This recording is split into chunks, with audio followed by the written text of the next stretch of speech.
honor, I get the honor of also introducing Amanda Johnson. And every time y'all make some noise, because her name alone.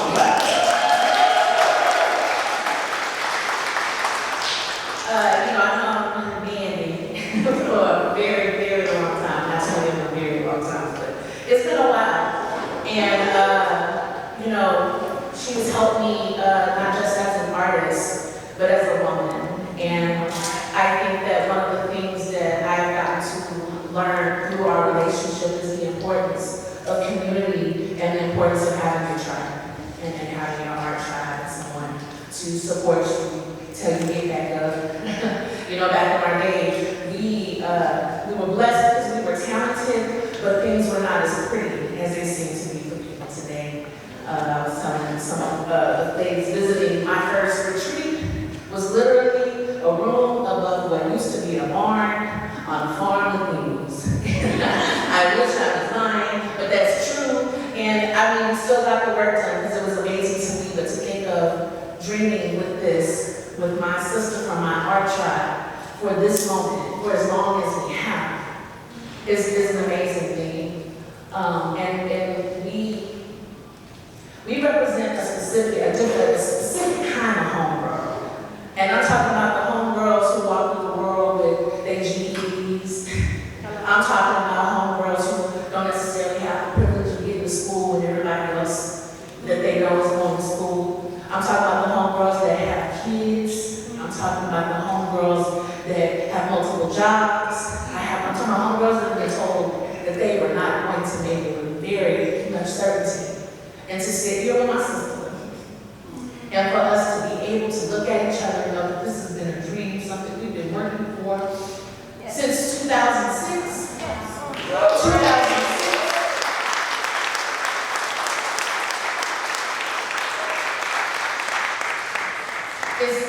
It's amazing.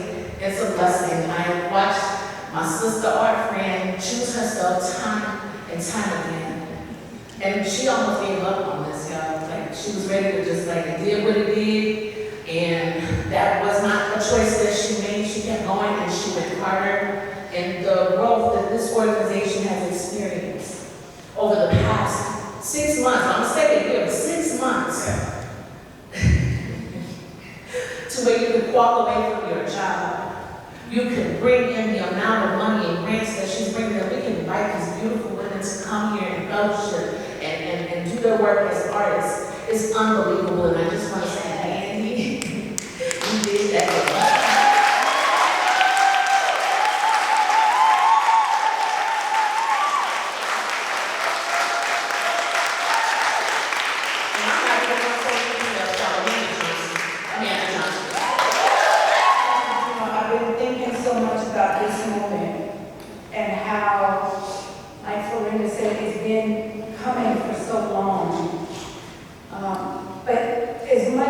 Work that I have done, and I'm proud of that work. There's no way that it happened alone. Look around you. Turn around. Look at this room. This work happens because of you and your energy that you put back to me. So a round of applause for all of you.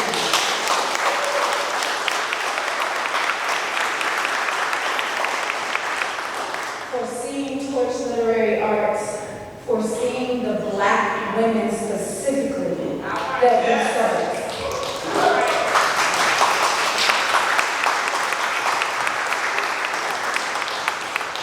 We are always last.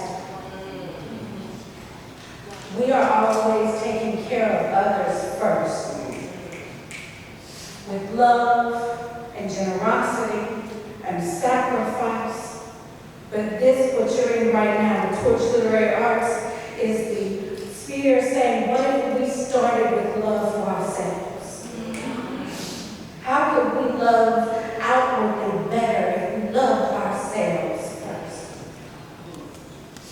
Thank you for showing up with love and making this love bloom as beautifully as it has.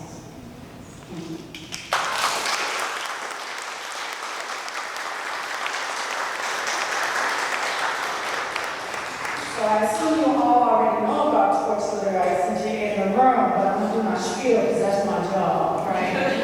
So Torch Literary Arts was founded in 2006, and it is a nonprofit organization dedicated to publishing, promoting, and amplifying Black women writers. We publish online features across poetry, fiction, hybrid, and script.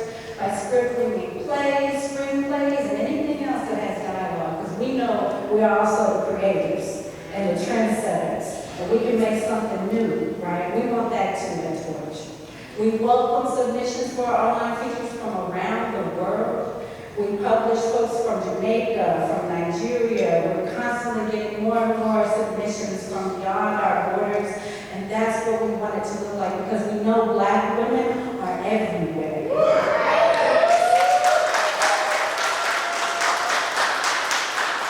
When we say we support Black women writers, we say we are supporting the world. Yes. Yeah. Our stories matter. Our stories are our shared stories. And I'm so excited for you to hear some of those stories tonight. You all also saw the QR code, also my job. We are nonprofit. So please do a suggested $20 donation as you can if you are available to. But we also know that some people can't. So showing up in spirit with your time and your presence is also valuable. So thank you either way. All right. I want to also talk about the retreat specifically, very briefly. This is the launch of the Torch Retreat, the inaugural reading of the fellows that we have before us.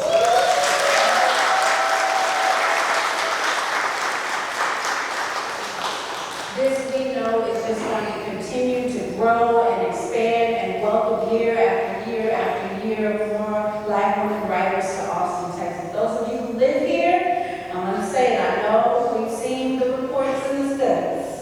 I know we've seen the incredible article that came out of the Statesman about how Black people feel a lack of a sense of belonging sometimes in this city. But if Torch is here, we belong. We belong. We belong everywhere. And so many other incredible organizations that are doing brilliant work in this city that cater to Black and BIPOC people are here. So don't let the headlines and the sound bites fool you. Texas is just as rich with each and every one of you who show up and see and feed into this work. All right? All right, one last thing I want to acknowledge. So raise your hand if you are a board member or an advisory board member. I see you, Stephanie.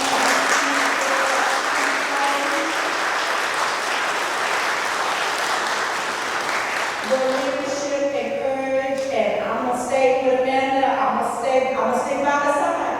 I didn't say I'm gonna stay by the side. They have been with me through thick and thin for all of this time, and I would not have been able to do this work literally without you. So thank you. I also want to thank our incredible donors. Vuka, the building we're standing in, is an amazing co-working space. So if you are here in Austin, are interested in having a space where you can come and keep hours or have mailbox and those type of things, they have great memberships available. They do beautiful work for nonprofits and sponsor Torch Literary Arts. Yes, so we are actually sponsored by them. Also want to thank our major donors, the Bertie Johnson Foundation. Yes. Our first major donor, right here in Texas. The National Endowment for the Arts. Poetry Foundation. The Tingari-Silverton Foundation. They're coming specifically supporting this retreat.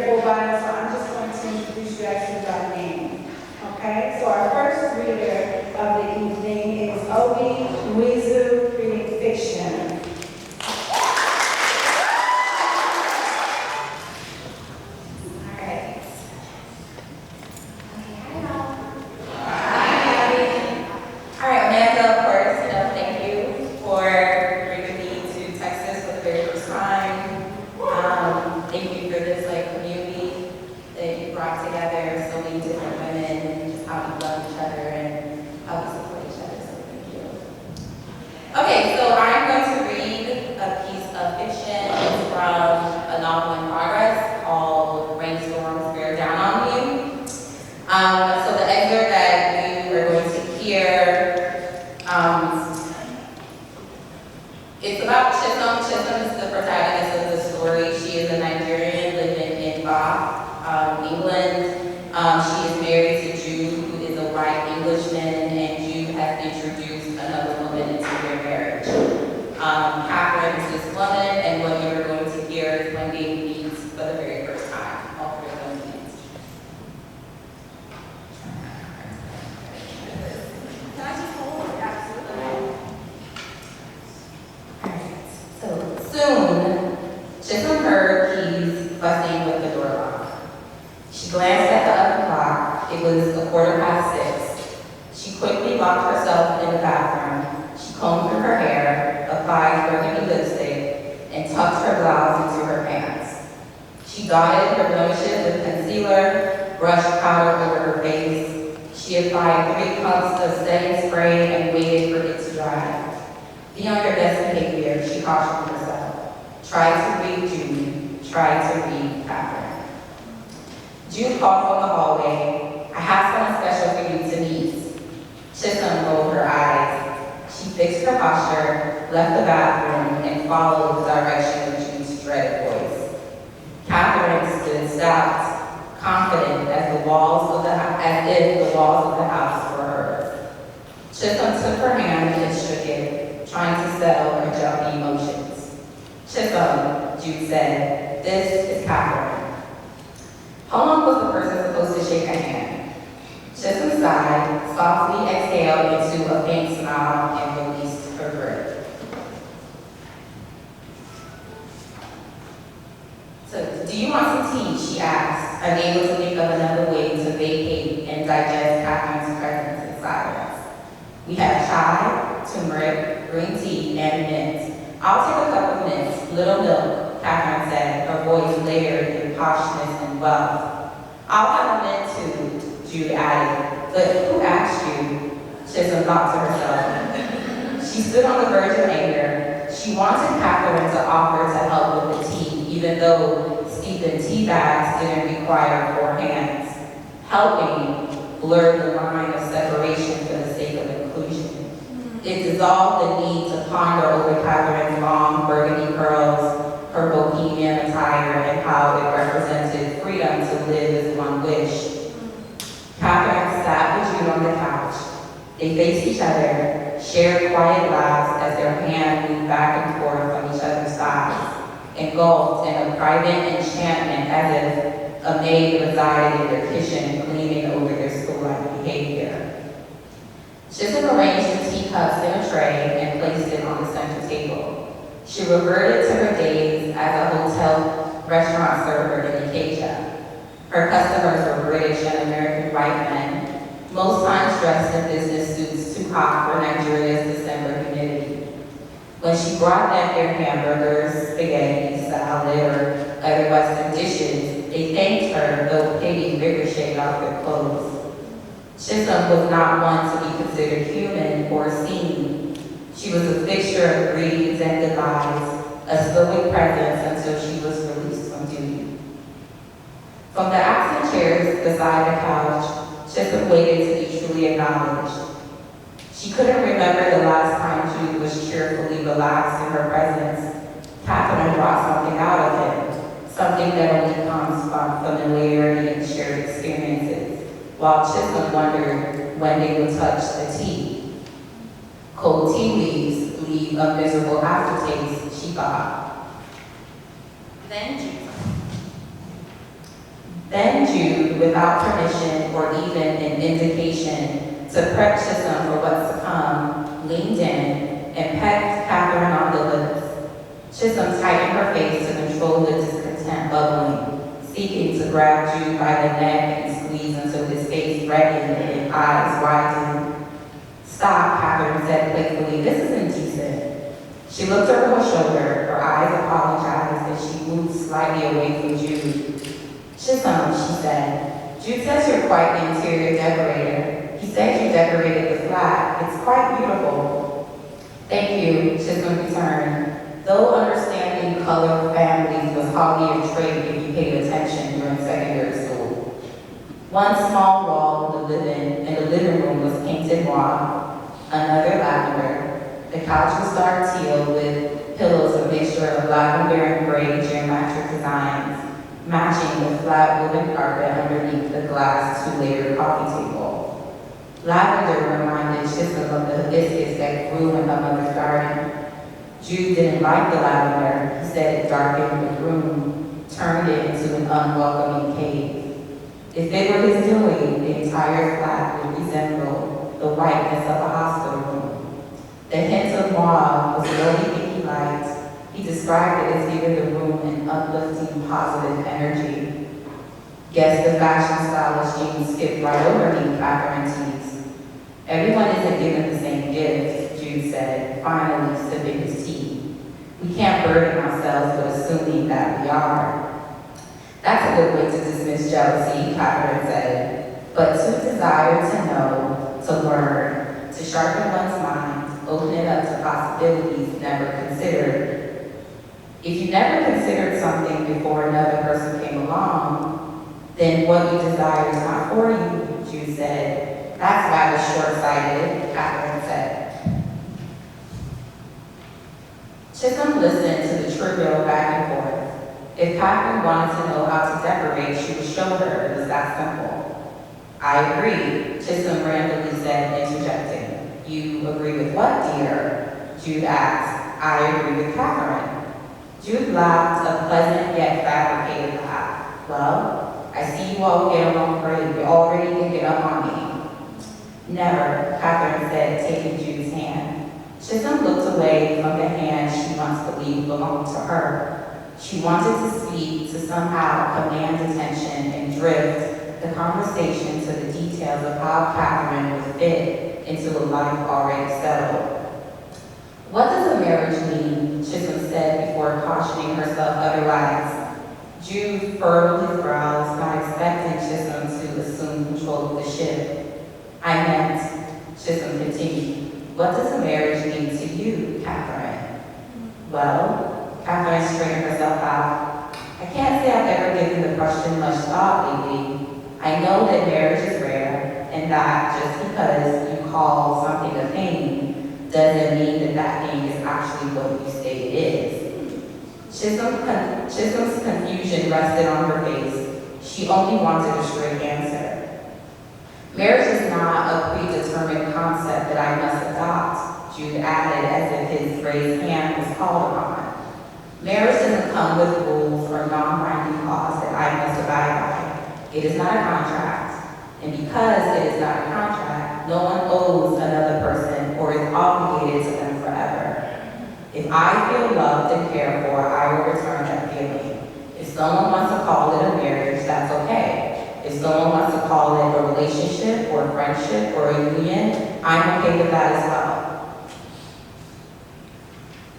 When titles are tossed around, Catherine said, things lose value and meaning. Marriage, love, situationships, they are labels, and labels mean very little, close to nothing. Chisholm suddenly realized that Catherine could not have come from married parents. That's a wonderful way to put it, Jude praised. Do you have any more questions, Chief? No. Chisholm said, that's all I have. I'll be happy to answer more, Catherine said cheerfully. That's okay, thank you. Chisholm took the tray of tea to the kitchen. She held the edge of the sink and breathed into her lower back. She eyed the stainless steel sink, realizing that her life was forever altered. Woo!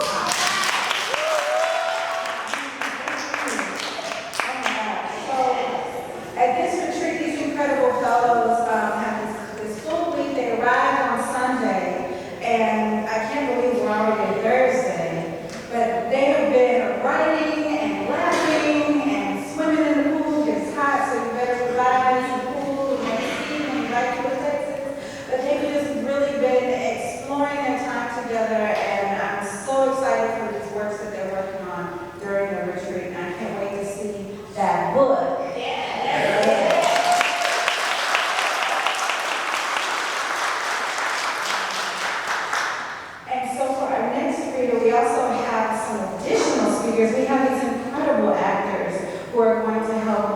these scripts to life for you.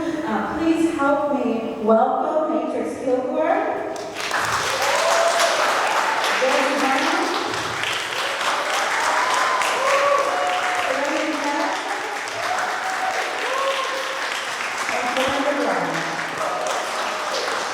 Ladies, we have the boys' new work by Keya, Vance. Well, first of all, as soon as Maureen was giving Amanda her flowers, I lost all my nerves. I definitely felt like I'm at home. And I'm originally from San Bernardino, California, so when I say I'm at home, I mean it's nothing like a black woman loving another black woman. Yes. And I just appreciate you, Amanda, for having a vision of seeing it through, because you said 2006, and I thought, where was I at in 2006? But I don't know exactly where, but I know that I didn't give myself permission yet to be who I really am. Not just as a writer, but especially as an artist. So I just appreciate you, appreciate Faith and Carl Mary. I know it's a whole team effort. So, my reading, a little bit about the excerpt. It's inspired by Alexander Nelson's short of the same title, Cell Taxi. And it's a fantasy drama feature. It's really exploring the relationship between play and vulnerability and like hard truths on our road to reconciliation and healing the family. I'm telling you through the lens of a young black boy who's curious and intelligent. This black boy, Tai T, he befriends a homeless man who's the older black man, and the two of them will learn that they're more connected by way more than just their imagination. Okay, so exterior dirt road day. Tai T black, 10, kicks a crushed beer can down the road. Something dispirited in his eyes. Kingdom in his deep black skin bends under the weight he carries. A liquor store stands at the end of the road, an abandoned railroad to his right, debilitating motel to his left. Thick smog with the little factories from their above. Echoes of an ambulance, fighting cats, and a baby crying is all around. Tai T remains downcast until the ground shakes, as if the train was approaching. He stops thinking in pain. A monarch butterfly flutters around him when he looks up. A misty sparkle follows the butterfly, transforming everything in its path into something lush, tropical, alive, no more small. His eyes swirl in awe at the wonder of the forest and magic. Whoa. The butterfly floats ahead. The shaky ground fades into stillness. The abandoned motel is now covered in moss. Vibrant birds sing and take flight from one tree to another. Tai T takes out his inhaler, shakes it, takes a hit. An ocelot crouches behind Tai T, about 10 feet away. His proud and fluid gait inches towards Tai T. The ocelot purrs. Rubbing his head, he spins around, but there's seemingly nothing in his way. He reaches his hand out and touches the glass partition. He whips back around, the ocelot sniffs and licks the glass. Tai T touches the glass that meets the ocelot's nose. The butterfly returns, flying around the partition. Just as it lands on top, the glass cracks and splinters to the ground. Tai T looks around, gasping, afraid, and just as the glass shatters, he cuts to the interior of the school classroom. He jerks away. A worksheet sticks in his sweaty cheek.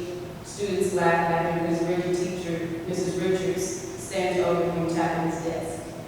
You can sleep in detention. Still half asleep, Tai T pulls the paper from his cheek, rubs his eyes. Mrs. Richards drops his math test to his desk. He sees the big red F, lots of doodling in the margins. He hangs his head. Mrs. Richards continues to pass back the math test. Student artwork hangs on the walls and the windows, a small library in the back. The desks are arranged in 6 clusters. A couple of desks away, girls whisper to one another, staring at Tai T. He steals a glance at them. They snicker and giggle. He fixes his attention back on his test. The drizzle of rain grows heavier. Looks like we'll be on rainy day schedule for the rest of the day. Disappointment floods the room. Mrs. Richards crosses over to her desk in the front corner. The bell rings. The answer students talk amongst each other while Mrs. Richards stares, waiting on them to quiet down. Her silence commands the room. They settle down. Tati raises his hand. She acknowledges me. Are we still going to go to the field trip even if it rains next week? We'll see. Those of you who do not complete your history project will not be going at all. The same goes for you if you haven't turned in a permission slip. Understand? Yes, Mrs. Richard. She looks around the room. Tables 1, 2, and 3 line up. They push their chairs in where it's outside. Tables 4, 5, and 6. Students follow, all except Tati. He takes his test and approaches Mrs. Richards. Why did I get an F? It would have been a D if you put your name on it. He looks at his test, didn't realize his name wasn't on it. But I did them all right. How many times do I have to tell you to show your work? I did it in my head. I don't know that. She puts her coat on. Redo it for homework. Show your work. Tati opens his mouth to fight this, but decides against it. Interior Tati's home, living room, night. The evening is warm, modest yet charming, with a lot of rugs, a bit eccentric. The wall heater ticks and hums. Tati and his older brother, 11 and 15, toss their shoes on a rack at the front door. Dishes clattering in the kitchen. Bob! Yeah. The boys walk through the living room where family photos hang above the couch. They round the corner to the kitchen. It's quaint, narrow, food on the stove, dishes piled in the sink. Vivian, 40, moves about in a rush. She has at least 10 tats running in her mind at all times. The boys kiss her on the cheek as she stirs a pot of noodles. Tati wraps his arms around her waist. She rubs his arms. Hi, Mommy. Letty puts one of the lids to a pot on the stove. Smells good. Somebody forgot to take the meat down from the freezer this morning. So it's just sauce. No meat. Tati swings over to the table, removes his backpack. Letty shoots him a look. Vivian catches it. I told you to do it. Sorry, Mom. Don't be sorry. You don't have to be sorry. Letty joins Tati at the table. I apologize. How was school? You have homework? Nope. Same old, same old. Tati pulls out his math test. Mrs. Richardson is crazy. I got all these problems right, and she gave me an F. Why is that? Tati shrugs. Vivian looks at the test. So you mean to tell me you failed the test for no reason?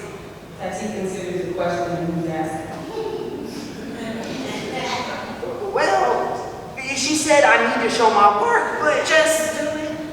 That's easy. but why? I keep telling you, you're not the boss, Ty. Follow the rules. You said you got them, right? Show them. She checks the time. Some things aren't worth fighting for. But Mom, Ty, stop. He spoke to the table. I'm pulling an extra ship at the diner, but I thought you worked that nursing home job today. I did. Dad should be home tonight, said he's passing through Arizona earlier, and these dishes shouldn't be here when I get back. The doorbell rings. well, I'll get it. Sit down. I got Living room, night. Vivian reaches the front door, checks the keyhole. Confusion washes over her. Another knock. She draws back. Who is it? She turns to see Tati peering around the kitchen corner. it. Go do your work. He hesitates for distance. Vivian reluctantly steps outside, closes the door. Tati watches from the window. A thin, disheveled man, Jimmy, 60, stands by a dense 1993 Toyota Camry parked in the driveway. His clothes soiled and tattered. He's non-threatening. He shifts his body from left to right, avoiding eye contact. The red looks his head. There's a sadness about him. Vivian keeps her distance. He's dumbfounded. You can't make out what they're saying. Jimmy cracks a grin that disappears just as quick as it came. Takes a step towards Vivian. She steps back. A pencil hits Tati in the head. Ow! Stop being nosy. Do you know him? Letty comes to the window. Looks like somebody she might work with. Vivian motions for Jimmy to leave. She heads back inside. The boy scurries to the kitchen. And in the kitchen, you hear the front door open and slam. The boys share a look.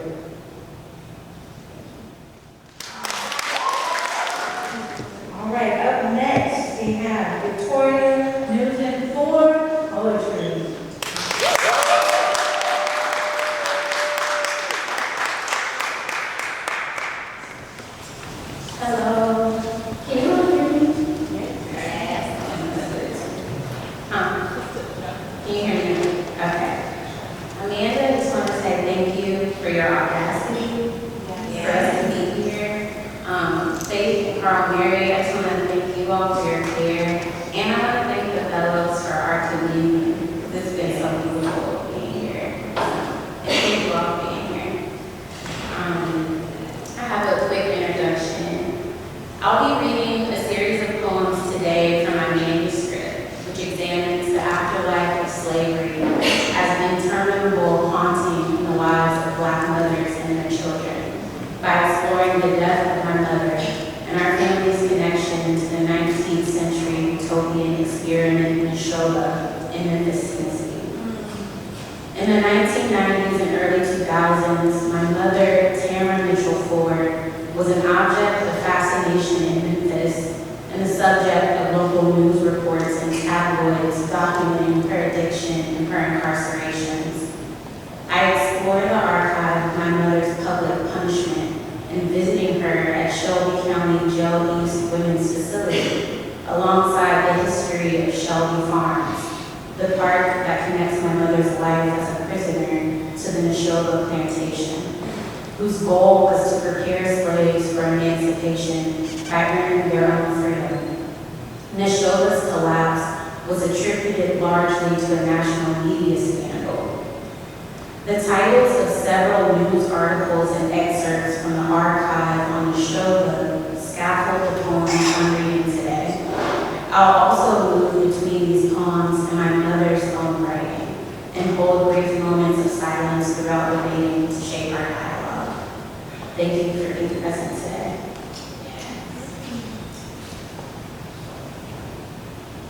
In Memphis, at the intersection of Summer Avenue and Sycamore V Road, there is a marker. It reads, "To the south lay this plantation. Here in 1827, a Scottish spinster heiress named Frances Wright set up a colony whose aims were the enforcement of cooperative living and other advanced sociological experiments. It failed in 1830. The Negro Speaks of Rivers, after Langston Hughes, narrated by Tamara Joanne Mitchell Ford, February 9, 2010. We behave as if a crisis does not exist. Mitchell Ford worried about the future of her children. WMC Action News 5, February 29, 2008. Quick like an edit made to a retelling.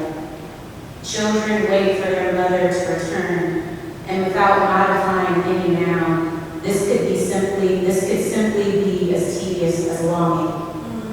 I remember longing one night, or every night I was held by an uncountable turning. Depends on the retelling. Once and always I was sitting on the staircase in the absence of light. My brother and sister patiently taking turns to count the dust lingering above us.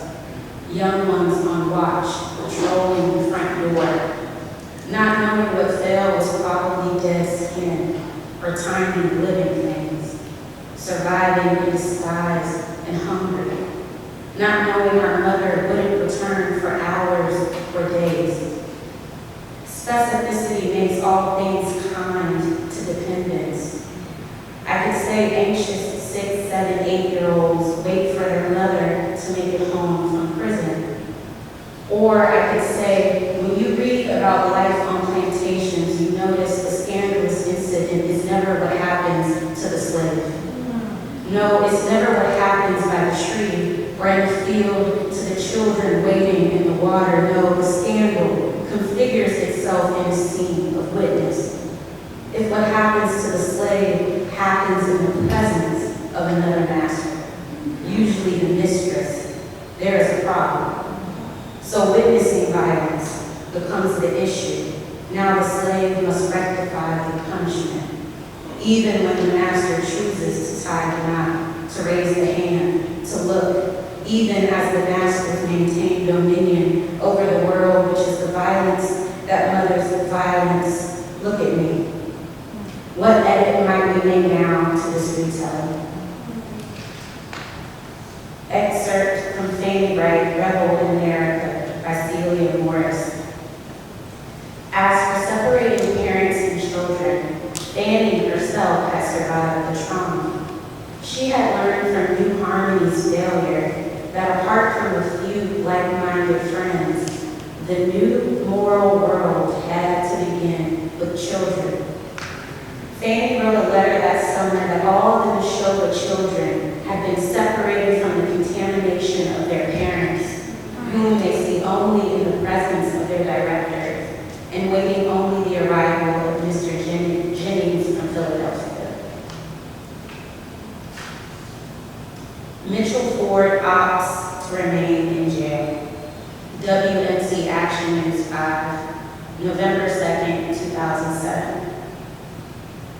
Months after she set the mansion on fire, in an interview, Lisa Lopez said, "But when they saw my face all messed up, they didn't talk about that the way they talked about the house." Online, I searched for it, wanting to spend time holding her reflective blush, eyes sodden with future evidence. Her mugshot is popular merchandise now. For sale as a coffee cup, a sweatshirt, can be slept in. A bruise conditions her lip, tissue suspended in the present tense. She is wearing a cream dress, short sleeves faded in tulips or red hibiscus. What drinks skylight and groves, they didn't talk about that the way they talked about the house. The $1.3 million house, which had been consumed to certain dust, covered by insurance. Property happened to, jabbered about, the state archives, who is allowed to be refused and how, and articles about my mother's arrest. Most journalists wrote, Mitchell Ford plowed her car into John Ford's Collierville home. Plowed. He wasn't even there, is how I remember her discussing this on the phone weeks before the court date. Her laughter taking flight as she said it, suspended beyond me. He wasn't even fucking there. But they talked about his brand new garage, how right through my father's equity she overturned part of the earth, as if my mother was impregnable to galvanize steel, as if her skin absorbed the leaves of glass. Did my mother even have a face? Could I purchase it from the publishing industries that own her mugshots now? I was in the car during the first incident. My father, who lives, says my mother was just mad over something he refuses to remember, that she just wouldn't stop speeding until the car collided into a tree, the crash nipping a bit of flesh off my head, slicing through her right foot, the foot that gave her trouble for decades, little murmur of unarchived pain. Where when we visited her at that women's facility once a week for over a year, she would keep hard candies, blueberry Jolly Ranchers, sour yam layers tucked in her shoe, beneath that difficult foot, hidden from guards, until she would loosen them. These gifts I can still taste, loosening what she could choose, what she was willing to do again. Excerpt from Commune on the Frontier, the story of Frances Wright by Richard Stiller. Wright said she hoped for an America in a world in which all people were in fact members of one great family, with equal claims to enjoyment and equal capacities for labor and instruction. The Negro Speaks of Rivers, narrated by Tamara Joanne Mitchell Ford, May 25th, 2011. Hello, everyone. I pray that all is well. I am still focused on the family, however, in a godly way. Question: what is a godly family? What is a godly spouse? How do you raise godly children? I need some help with these questions. The other route I was taking did not work well. Much love.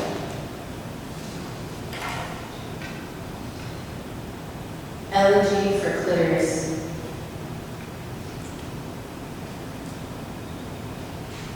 Save water is one of the last things I said to my mother before she passed. She started to cry, but not for me.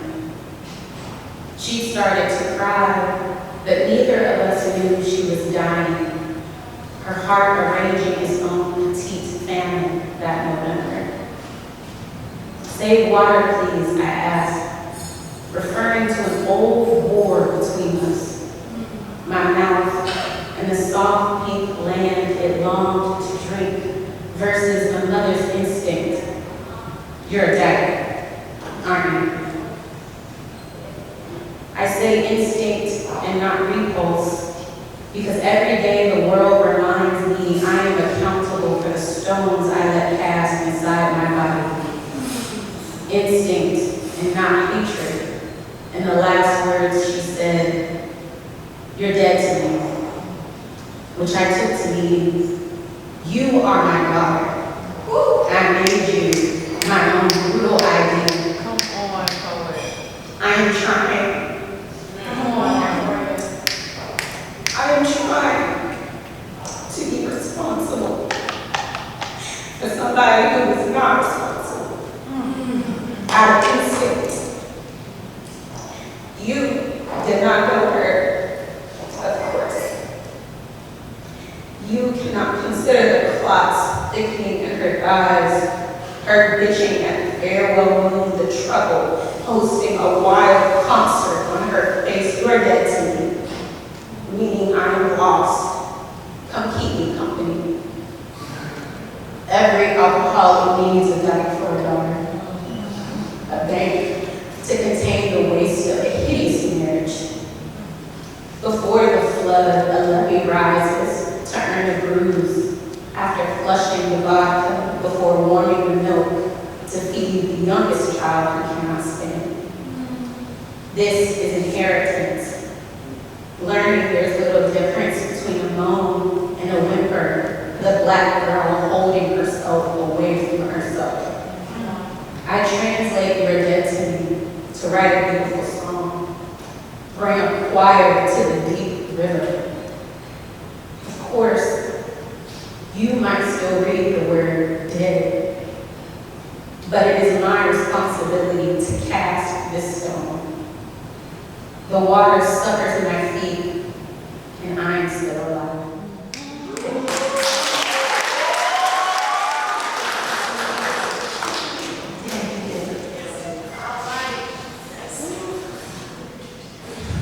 Does everybody take a leg breath, shall we? Inhale. Exhale. One more. Inhale. Exhale. Thank you. Yes. Up next, please help me welcome Ashley M. Coleman, Fiction.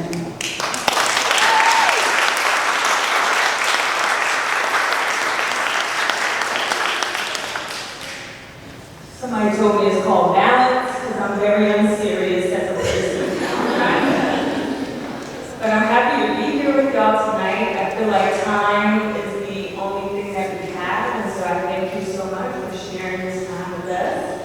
And to Amanda for just loving on us this whole week, and the whole Torch team taking care of us. Oh, and I would be remiss not to mention my debut novel, Born in Love, that came out last year. But I will be reading from a work in progress, working title, what it's called Blues in D minor. So I'll be reading from chapter 7, which is called In Another Life. And just to give you a little bit of context, Derek is a soul musician who has been out of the spotlight for 10 plus years. Here, he's in New Orleans with his manager, Malachi, and he runs into an important person from his past. For someone who hasn't been home in a while, Derek sure had a lot to do. He dragged Malachi from place to place, even stopping into Blue Note barbershop to get those tired plaits tightened up, which delighted Malachi. He tried to be understanding of the fall from grace, but there was no need for his hair to be unkempt. The conversation was easy as Malachi sat in the waiting area flipping through a GQ magazine. They talked about everything from LeBron versus Jordan to real estate. The barbershop was always that place for black men, where you could get the latest gossip as well as a life lesson. Malachi watched Derek come alive in the chair, talking across the way to one of his old bandmates from school, who was cutting hair now. An attractive young lady with long nails was delicate as she undid the old braids, washed his hair and blew it out before getting to the work of rebraiding it. He felt full as he looked around at the large hanging photo of Dizzy Gillespie and one of Katrina's aftermath on the New Orleans block. They stopped at one of the studios that was obviously a former church building. The stained glass windows sat above the organ that was still intact. Derek chatted with an engineer he called Mole, who looked like he could barely see the computer screen. They both got roped into helping him set up for his next session, moving microphone stands and running wires. Then there was a happy hour at Nwizu, a community organization that had set up for their Young Writers program. Derek knew the executive director wanted to showcase and donate. By the time they were stopping by Studio B to check out an art exhibit featuring the work from Levita Martin, Malachi was spent. Until their ride pulled up in front of the Ace Hotel, which was only starting to come alive. Bright lights illuminated the entrance where broken stanchions separated the guests staying at the Ace from those trying to attend whatever was happening on the other side of the hotel. That line was filling up alongside the building as a slinky-looking guy with perfect hair and broad shoulders held onto a clipboard. Malachi got a second wind. "Well, look what we've stumbled upon," he said. Derek immediately recognized the glimmer in Malachi's eye, the one that led them into debauchery at another time in his life. "I'm headed up. You have fun." Malachi protested. "I'll be damned. You have dragged me to every ward in this city today in heat that makes you feel like you may shoot someone because the sun is too hot. Let's at least have a game here." Malachi had a crooked smile as he took in a group of scantily clad women entering the premises. "You get 10 minutes, Derek conceded. At one time, Malachi felt like a friend, a wayward friend for sure, always searching for the next check, keeping him at arm's length but letting him in enough for Derek to trust him. Malachi knew so much about Derek while he knew so little about Malachi's life. He was a vault. He envied his ability to tuck it all away because the little he did know had to have been difficult for Malachi. Derek was like his complete opposite. He felt everything, all the time, all at once.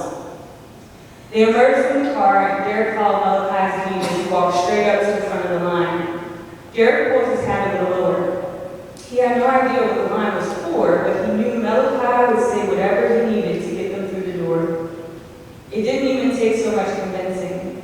Derek watched as Malachi mouthed a few words in the top model's ear before pointing back at him. He reached into a black bag and pulled out 2 gold wristbands, much to the dismay of those looking on from the line. "What did you tell him?" Derek leaned in as Malachi handed him a wristband. "Whether you realize it or not, you're still D-minor." Malachi patted him on the back before making his way inside. He hoped that at some point in this god-awful trip, Derek tapped back into what that meant. Inside, the large room was filled with uplighting that colored the walls pink and red. A step-and-repeat lush with faux greenery was close to the entrance with a neon sign that read, "A day between Saturday and Sunday." A traveling party that often found the who's who of the industry in attendance surrounding larger festivals and such. Through the large windows, you could still see folks waiting impatiently in line. Inside was filled with gorgeous people with tight lineups and medically altered derrieres. They buzzed around the room, taking in one another, trying to get a gauge of who was important enough to strike up conversation. and while others attempted to speak in each other's ears over the loud music, Derek felt his heart knocking at his chest. It had been so long since he'd been around this many people. The room was spinning and the nausea was creeping its way in. He clasped his stomach. Malachi was in mid-step when he grabbed onto his shirt, unsure if he could stay upright on his own accord. "I can't do this," Derek said over the garbled sound of music and a million conversations happening all at once. There was a thickness in the air that settled into his throat, making him want to clear it. "Derek, come on, man," Malachi sighed. He couldn't resolve what happened to his old friend, the man who had the whole world at his disposal. He didn't know this guy. This guy was someone completely different. Derek turned to leave, unwilling to allow Malachi to manipulate him into staying when it felt like in 2 seconds he was going to need to be lifted off the floor. As he approached the exit, the music from the DJ gave way to the sound of loud drums. One by one, Derek heard stray notes, the familiar sound of a band setting up to play. He slowly turned back and started moving through the crowd towards the sound of the instruments as if they were beckoning him. Through the tall archways leading into another part of the venue, he got eyes on the stage. A bass player hunched over his instrument with a chewing stick hanging from his mouth. The brown drummer tightened the head of the cymbals before tapping on the toms.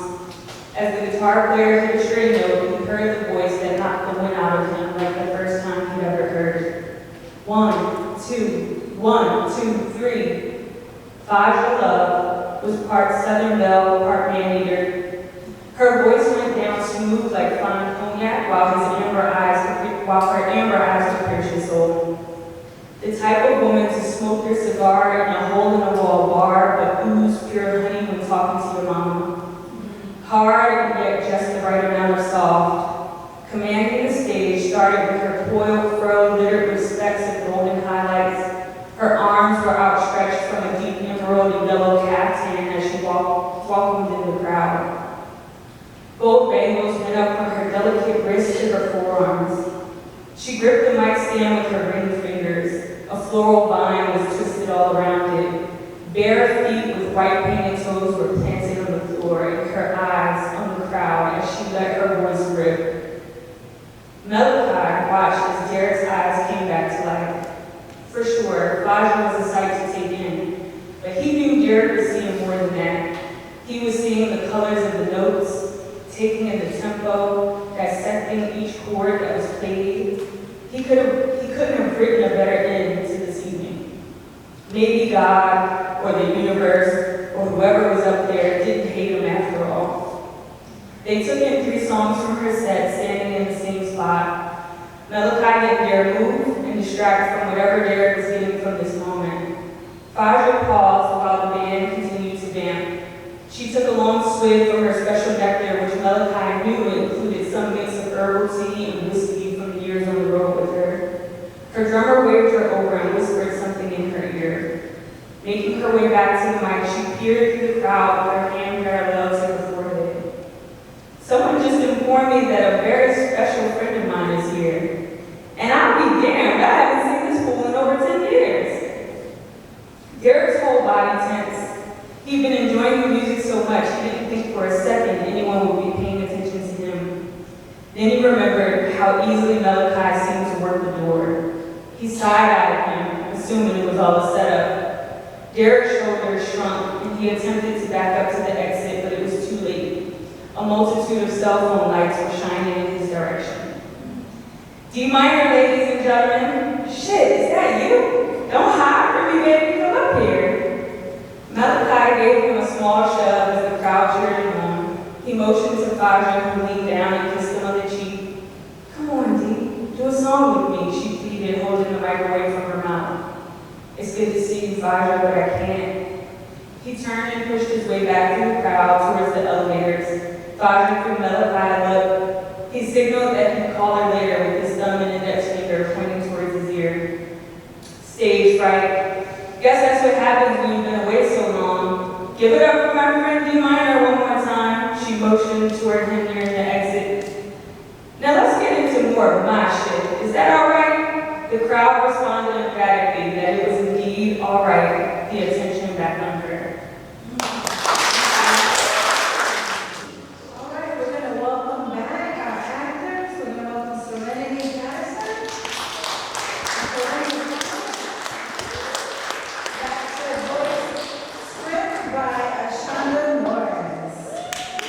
Okay, so, you know, we're talking about the power of that, so I just want to start by thanking, you know, all of those in my bloodline who made it possible. I also want to show love and thanks to Amanda Johnson.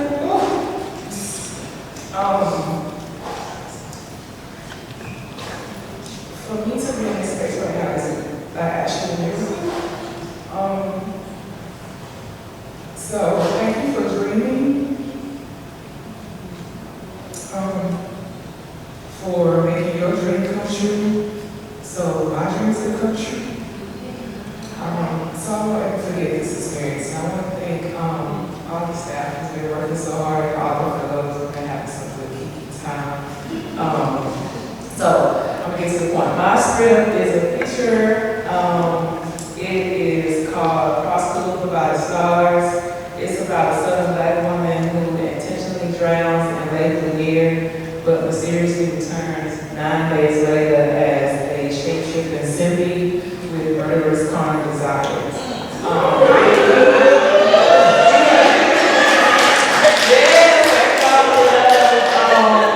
So I am really speaking to the power of, the healing power of water, water spirits.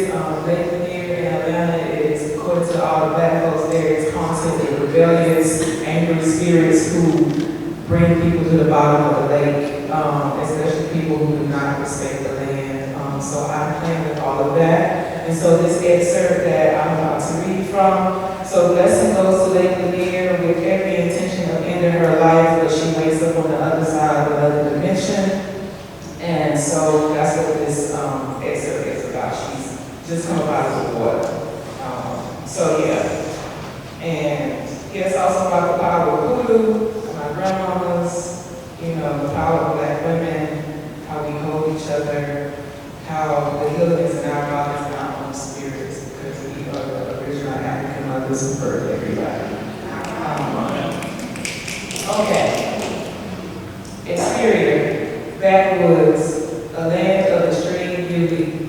Blessing instinctively tracks through the lush green, through the throng of trees, sits a woman at a large wooden desk. This is Jupiter, 60s, serene, in tune. At her feet is a toddler, playing with frogs and butterflies. The child has a third eye, both are dressed in crisp whites. Intrigued, Blessing speeds her walk. Jupiter hears her approaching and looks up, patiently waits for Blessing to reach her. Welcome to the motherland, a dimension on planet 9. Did I Die? No. Blessing deflates before she can even ask. You in between. Blessing's eyes question. Jupiter stays silent. Waits on Blessing. Think of it as a different vibrational dimension of light. So I'm stuck here. Jupiter ignores the question. How long you been trapped in plantation time? Blessing has no idea how to answer. Jupiter waits, then a guess. Since birth, probably. You smart, just like the other one said. They made me stop here. That was them back in the church. Jupiter pays the question no mind. Her hands don't move, but the device on her desk types and records their exchange, as if to explain herself. I was tired. They know. So why can't I keep on through the light? Ain't your time yet. Against her better judgment, Blessing's heat rises. I need to have a say in this now. It ain't up to you, babe. Not yet, anyway. Blessing's frustration is reaching killer decibel levels. She scouted these feelings. Where all this rage coming from? Spirits warned about that temper, too. Jupiter waits. Old girl is an expert in this waiting game. Blessing's breathing evens out. She stays Vuka. Keep walking further back. You'll know when to stop. Blessing's reply is a silent stumbling past the third eye gate. After several hundred feet, Blessing sees what appears to be another wooden desk. As she gets closer, she realizes it's Jupiter sitting behind it. The toddler is still playing with her animal friends. Blessing's irritation is on full display. What kind of game is this? No, she must be lost. She saunters up to Jupiter. Before she can get a word out, Jupiter motions to the chair at the other side of the oak desk. When did that appear? Sit, child. Blessing obeys, but it's a reluctant sit. She ain't lost. Tarot cards and bones rest on the table. A lit white candle burns in the center. Jupiter shuffles the cards 3 times, slides them across the Blessing to cut. Blessing cuts the cards. Jupiter spreads the cards on the table. We see the deck, symbols, oracle of the black doves of Africa. Motions for Blessing to choose 4. She does. Jupiter flips the cards over one by one. First card, court issue, wisdom. Second card, projection, rage. Third card, action, blue, strategy. Fourth card, action, red, aggression. Blessing has no idea what any of this means. Looking at the cards carries no weight for her. It's time to let go. Jupiter then points to the wisdom card. From which cometh your help? Jesus, God, me, the mothers back at the church. The mother's been calling, waiting for you to answer. You gotta learn to apply the knowledge already within, child. They already gave it to you. You can't get no new results with the same old routine. She points to the rage card. Instead of acting on your rage that you've been holding tight and letting it rot you from the inside, rightly so you mad at the world. And who is all these male entities your anger directed at? Come on, there's spiritual. Her hands move on to the third card. Wait, what was that? If we both know, is there no need to say it out loud? Time will tell. She points to the strategy card. You already know this, but strategy is the key to getting what you want out of all these lives we get to live. Lives? Yes, lives, sweet child. Oh, you thought that where you came from was it? The key is you knowing what you're willing to sacrifice to get what you need. And most importantly, what you want. Now, I know you got gumption. Otherwise, you wouldn't have came when the water called. Oh, Jupiter ignores this one. Be upfront with yourself about what it is you really want. When you get back, what's going to drive you?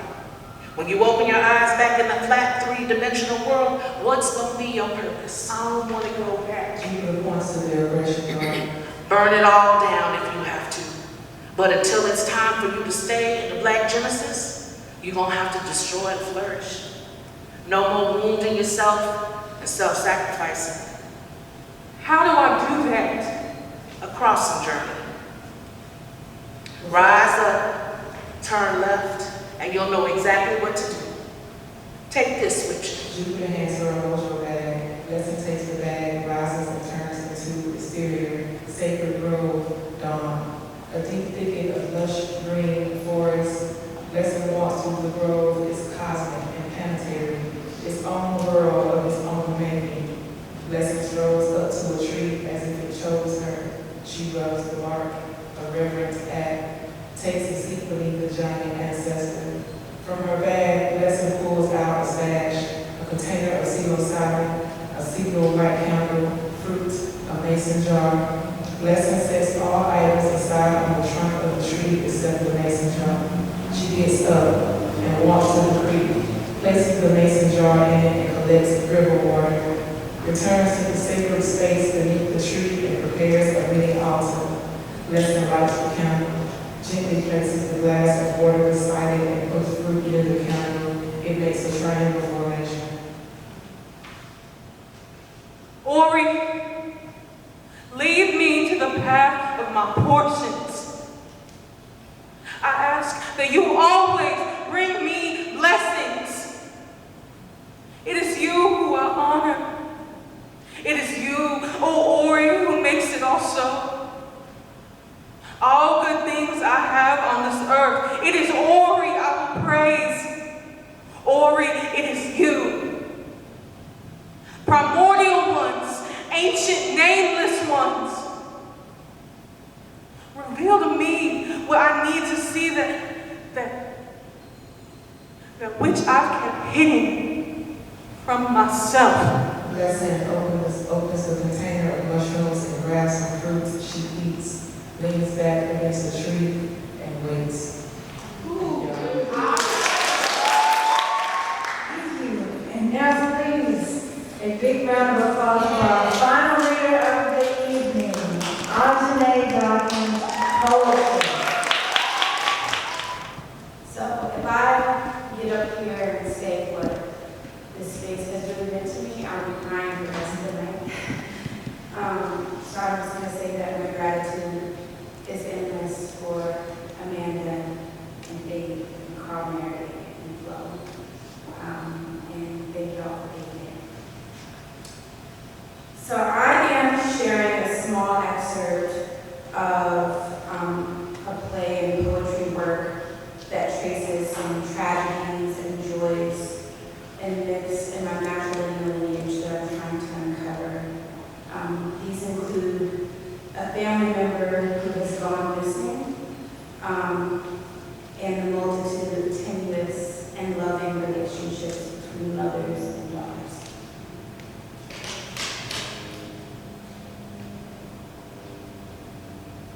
All research is just discourse with ghosts anyways. All research is just discourse with ghosts anyways. All research is just discourse with ghosts. So what is your testimony? Your legacy? Where do Black girls go when they go missing? All research is just discourse. I'm writing our story because someone will have questions. This narrative is critical and only half true. My self, my historical self. What is your testimony? This narrative is critical. Where do Black girls go? It's only half true. Who taught you how to be a daughter? Ghost. Anyways, someone will have questions. My self. Where do Black girls? All research is just discourse with your legacy. Who taught you how to daughter? This narrative is only half true. Could you explain our rituals? My historical self. Who taught you? Where do Black girls go when they go missing? This ghost narrative, your discourse and testimony, historical self. Could you explain? Only half true, our rituals, this discourse. No one teaches us to be daughters. Where do Black girls go? Where do Black girls go? Where do Black girls go when they go missing?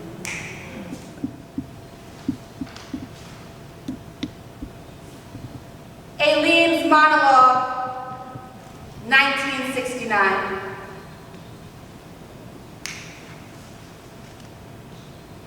I want to complain, but I know better about my joints.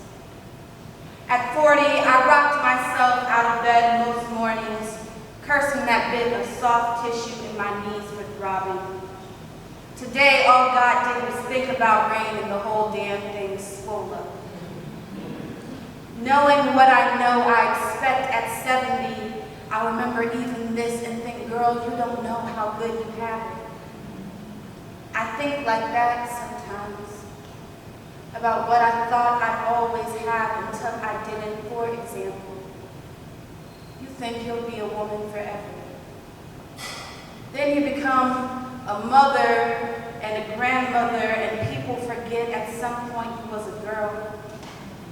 You ain't a girl no more, but you damn sure a woman, and they don't know that either.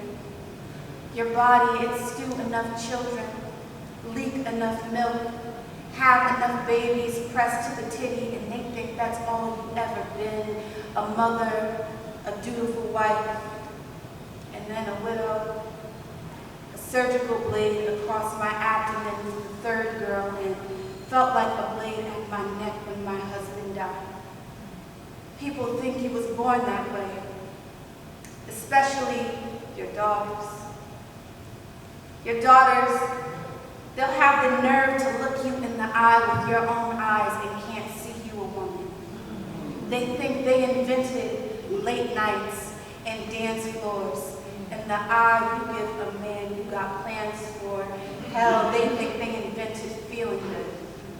I try to tell them there's nothing new under this moon, but I can't lend them my memories, so mostly I keep them for myself, and on the days when my knees are throbbing, I think of all the ways we got down.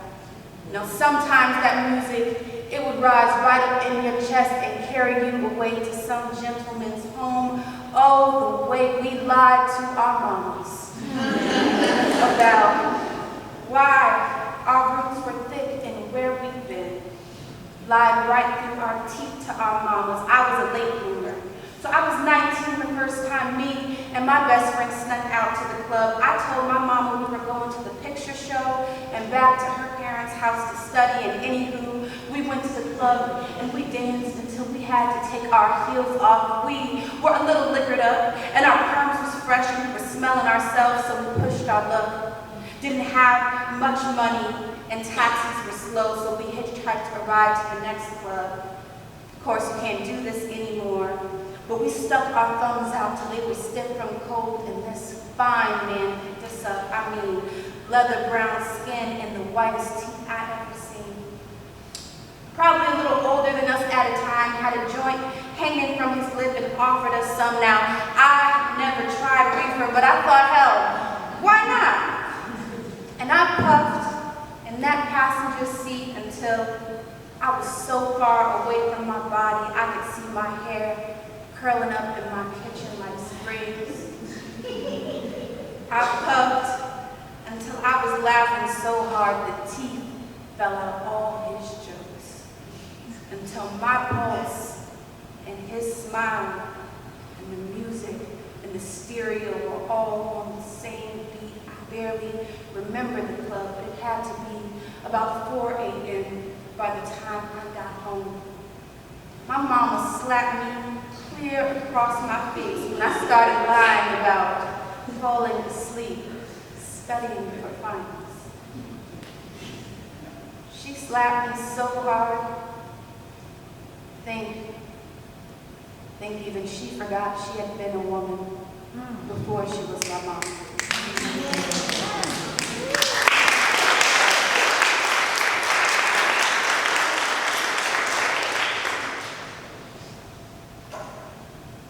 I used to think black girls were from Mars. Auntie Josie told me once, and I just believed her. It made sense. When she said it, I was in the braid shop. I had 3 women isoscellating my head. They were dislocating the grammar of my hair into 3 parts of speech until language flowed down my back. Until I was milk carton photo ready. In my bag, I carried what even Beyonce must have but can't sing about. A flyer with a black girl's face on mine, my aunt's sunlit smile, grease-licked skin and still blood full, flesh heavy. This was from before the drug sallowed her laugh fat. It's been too many years to beg. Have you seen her? Have you seen her? Have you seen her? Have you seen her? Have you seen her? Have you seen her? But still, I slink away from huddled trees, as if, according to the statistics, a stranger would bury me there before a lover. Of course, I did my groveling in prayer, but seems like God stone mutes at the worst times. When you, grief-sick, searching, mad as hell, lost yourself.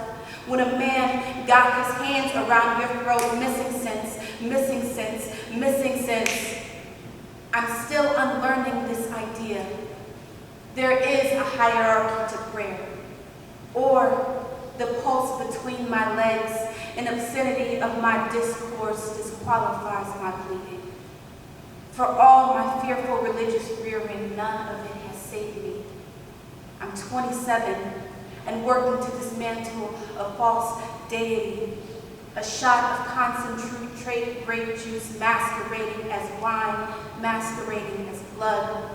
I'm 27 and planning to return to Mars, dreaming of how I'll explain our rituals to aliens. Could you explain, I mean, like, how would you explain these 3 women preening order from my scalp? Or the concept of tenderheadedness? How you gonna explain what gods our edges are laid to on the missing persons flyers? Is it just my eyes? Do our baby hairs look kind of like black women curled up at the altar? Thank you to all of our amazing fellows.